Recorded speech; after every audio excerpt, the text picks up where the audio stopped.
大家好，歡迎來到我的頻道，我是健身。今天是2026年3月7號星期六，今天要來做開箱。那我買的是多功能的金屬懸臂支架，簡單來說就是拍攝影片要用的。剛好上網有看到，我覺得感覺還不錯，所以我一次給他買了2組，一組在3樓，一組在房間。這樣子以後我就不用搬着支架跑來跑去。它的夾具這一組應該是比較新款的。那這一組它是搭配這一組的，那我個人是比較喜歡這一組，所以我這種比較短小的，以後去外面有要攝影，我就可以帶這一組出去就好。這個好像是 iPhone 手機專用的，它是磁吸的，然後它貼這個是可以放在手機殼上的，這樣子可以直接粘這樣子。那我也是要先測試看看好不好用啊，不好用的話，到最後還是要用慣相頭下去做轉接。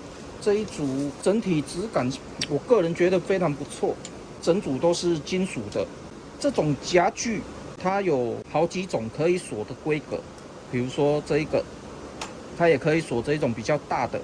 這種規格就是一般的攝影器材都有的吧，反正都可以鎖啦，就這樣子鎖上去而已。這一組前面這邊也可以拆下來，大的螺絲孔換成小的，然後有3種規格都可以適用啊。所以我覺得做的還不錯。那這一組可以放這一片，這樣子就可以吸 iPhone 手機。我們先用這一組好了，它配的是這一組。舊的這一款夾具，這個板子一片的厚度大概在 1.8公分，所以它的夾持寬度還算足夠了。3片的話，這一個就比較不好夾。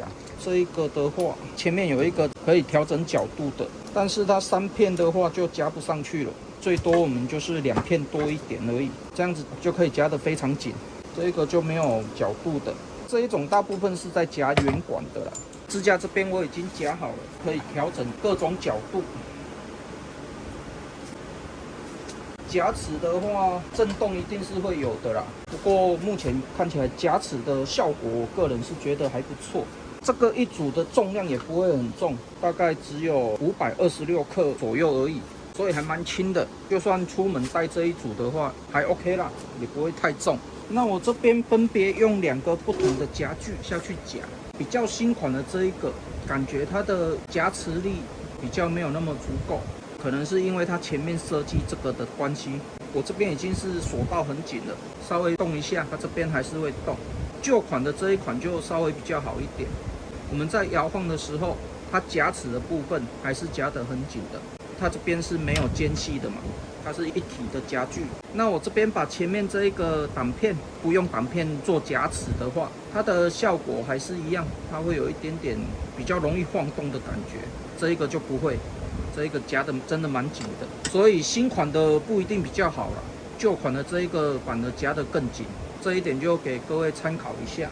在夾持這種圓柱的話，2個夾持的效果就差不多了。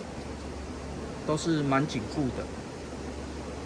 那它整組的材質，磁鐵不會吸，然後這邊就是鐵的，那這個也是鋁的，只有這個螺柱是鐵的，這個是鋁的，其他大部分都是鋁的啦，包括固定的夾頭，中間還有一個歐環，應該是止滑用的。小組的這一組，這個是鐵的。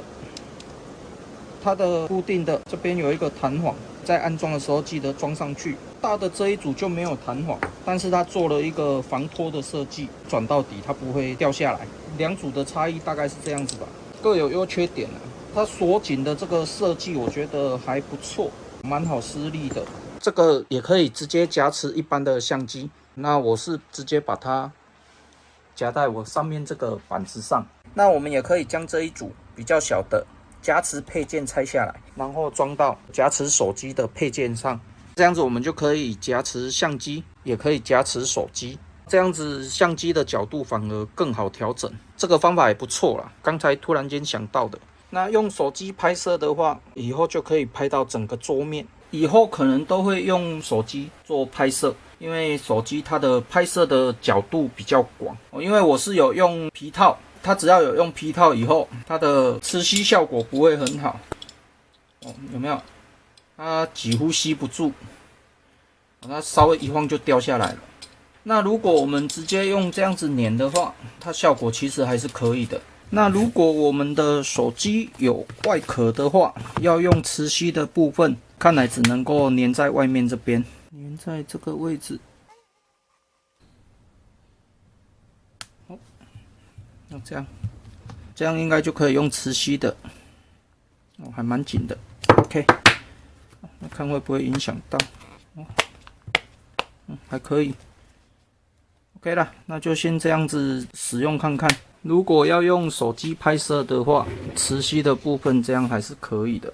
我直接這樣子粘上去，應該還算穩固啦，不會容易掉。